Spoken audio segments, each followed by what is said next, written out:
Our review of the new Sony 28-70 f2 G Master. You have to spend 3,500 euros for it. This makes it almost 1,200 euros more expensive than the 24-70 f2.8 GM2. Less wide angle but more aperture. Let's see how this lens performs in everyday use. Starting with the body, one thing is immediately noticeable, and that is the size and of course the weight. At 918 grams it is already 300 grams heavier than the 24-70 2.8 GM2. The filter with a diameter of 86 mm also considerably more expensive than with other lenses. The focus ring is right at the front. On the side you will find a switch for the autofocus and manual focus. Just above is a button that you can assign a function to via the Sony menu. I really like the fact that you can adjust the zoom level using a switch on the other side. The zoom ring is pleasantly large and the aperture ring can be operated in steps as well as continuously. Here we can already see the maximum aperture of f2 and the minimum aperture at 22. No lens that I have held in my hands for the last 15 years had been out of focus. It's usually down to the user and the wrong settings.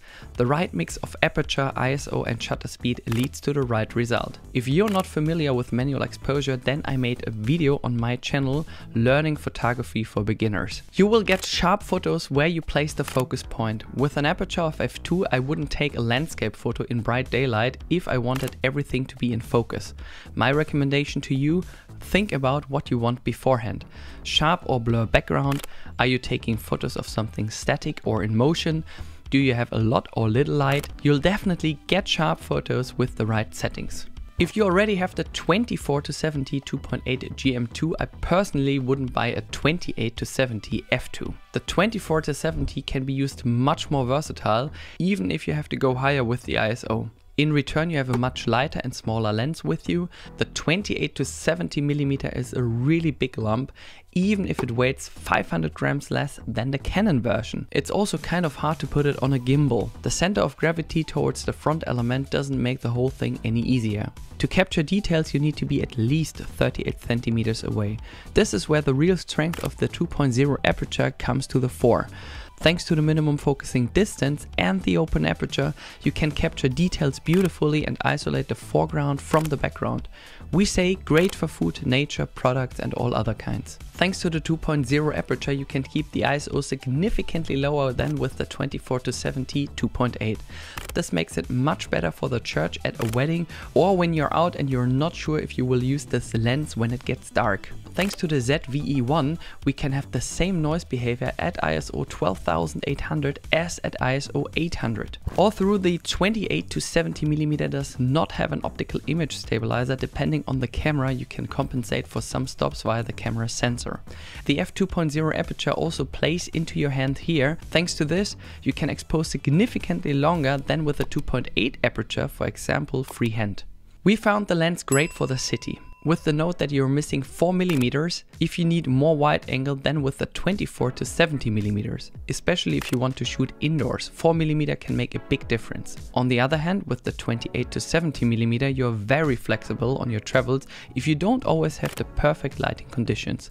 Although you have significantly more weight on your camera body here, however you will get sharp photos in any case. We were more surprised when it comes to the autofocus. It was even faster than with the 24-70 2.8 GM2. Whether tracking in video mode or following in photo mode, the camera always focused significantly better at close range with similar contrast. Tested here on the Sony ZVE1 and A7C Mark II. Video looks really great, the lens for interviews, street, low light, weddings, events, concert and nature.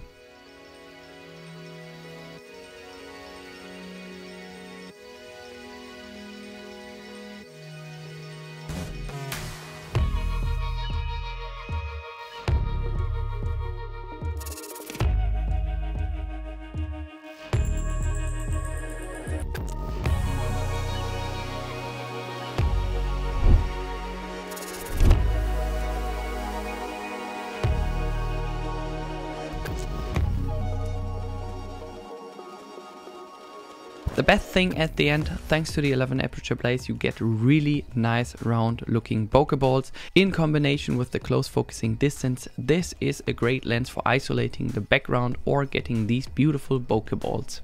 Would I get the 28-70 f2 GM? No, but that's my absolutely subjective opinion because I'm more a fan of fixed focal length. However, if you value more flexibility and just want to have a fast lens with you, for example, because you work for the press or travel a lot, then the 28-70mm might just be the right lens for you.